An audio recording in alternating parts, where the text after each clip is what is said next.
Gusto ko magturo. Ba't ako si Sir? External distance. What if magturo ko na lang sa amin kada ano? Oo nga. May sahod, Joe. May sahod. Yeah. Isa lang daw si Eileen. R radius. Ba't parang naghihingal na rin yung ano? Yung I. Hindi ha? Ano, basta angle yan. Angle ng inclination. Yan. Pangit na sulat. Okay lang yan. Basta naiintindihan ko, bahala ng estudyante. Okay, ang tinatandaan ko lang dyan, may dalawa kasi sa pag-determine ng degree ng curve. Horizontal yan, no? Simple curve. Isang arc basic at isang chord basic. Aray, sasauluhin na. Ang formula ng degree ng curve, pag naka-arc basic tapos metric, ay 1145.916 over radius. Ano subject yan ba? MST? HR. Ano? Oh, MST. MST. Transpo. Doon ako mag-nono. Pag English, tatimesan nyo lang to ng 5. Kasi, may explain ko naman, sa metric, ang kino-consider dyan, kumbaga, ito yung I, tapos, ito yung I, di ka? Pangit drawing ko. Pangit, no? Tapos, pag naka-metric, ang kino-consider lang dyan, 20 meters na to. Tapos, ito yung pinaka-din yan. 20 meters. Pag kasi sa English, naka 100 meters. Naka 100 inches, something, parang gano'n. Kaya siya tinatimes ng 5. Basta ito times of 1145.916 over R. Constant yung 1145 na yan. Ayan ay, hindi ko lang maalam. Basta yan ay galing din sa 2 pi RI over 360. Parang dito lang din yan umiikot parang pinag-multiply lang yan. Tapos lumabas lang yung constant 2 pi na. divide 360. Tapos i-convert mo pa yata yan sa ano. May mga conversion pa yan. Wag na be, sauluhin mo na. Kaya hindi ko gawa ng mahaba. Yan. Pag sa chord basic naman,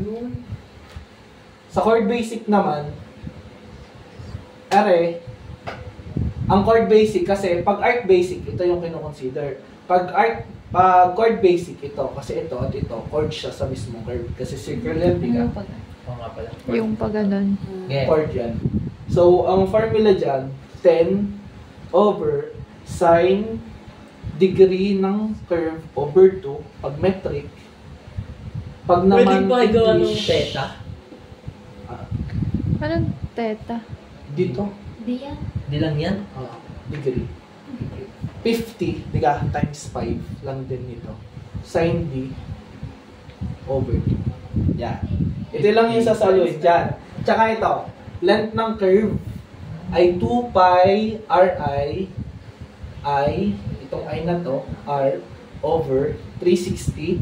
Kung tinatamad kayong magsaulo, pwede ng pi Ri over 180.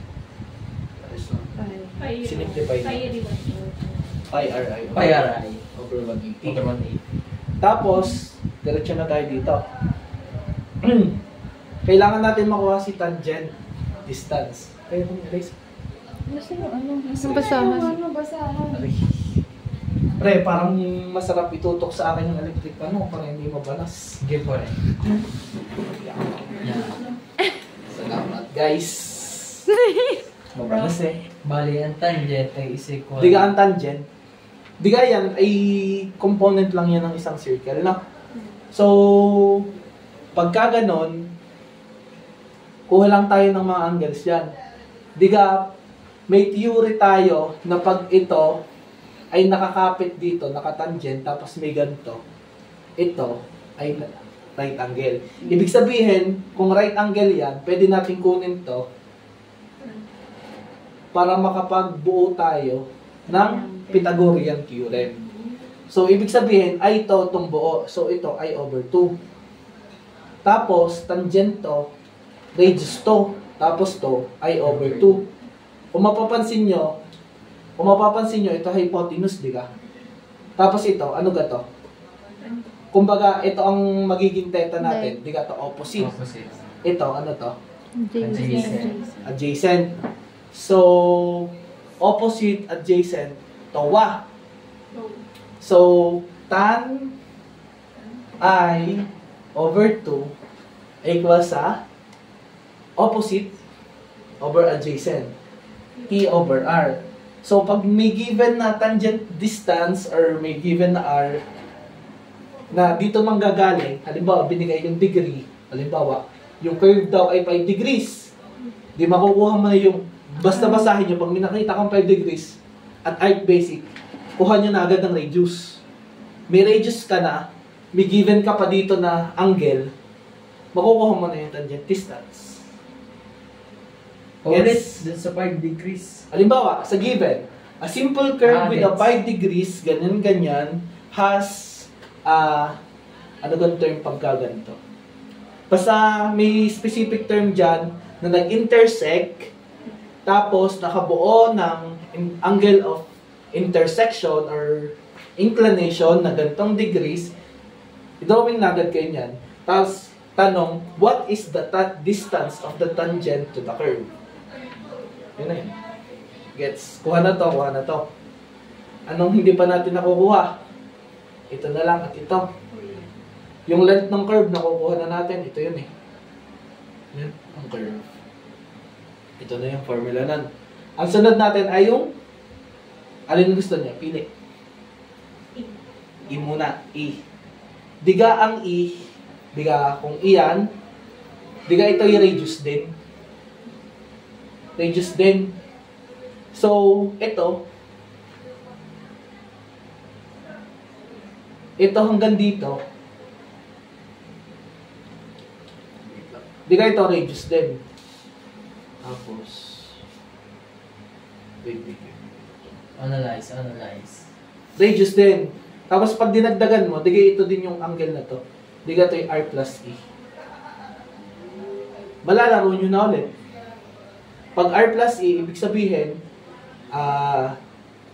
maali na dito, makakakuha ulit kayo dito kung ano man ang gusto nyo kunin. Alin gang idon, Jong? Ito. Hanggang gitna.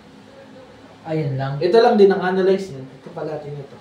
Makukuha nyo na external distance. Eh dito na lang tayo nagkakameron ng trick kasi pwedeng ito ang gamitin nyo sa length ng curve. Pwede din ito. Kasi right angle din yun.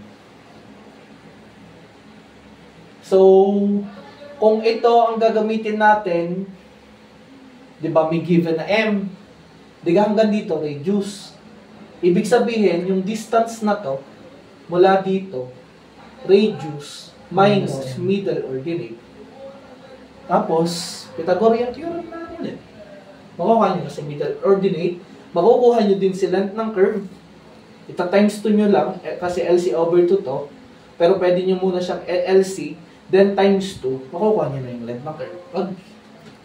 Pag medyo kulang yung ano nyo, ito yung other option. Bigay parang ang formula nito ay T is equals to R tan theta I over 2. Bigay yun. Kung maaano nyo sa mga sinaulo natin dati. Yun lang. Ito lang simple curve. Na pag na-master nyo yung pag-derive nito, dami na compound. Madali na compound. Ang vertical. Vertical, iba kasi ang approach na. Sige, turo ko sa inyo ng mabilis na maintindihan. Kasi ang Sige. vertical curve, may symmetrical and unsymmetrical. Sa boards, ang lumabas sa amin ng boards, unsymmetrical. Yun yung mahirap.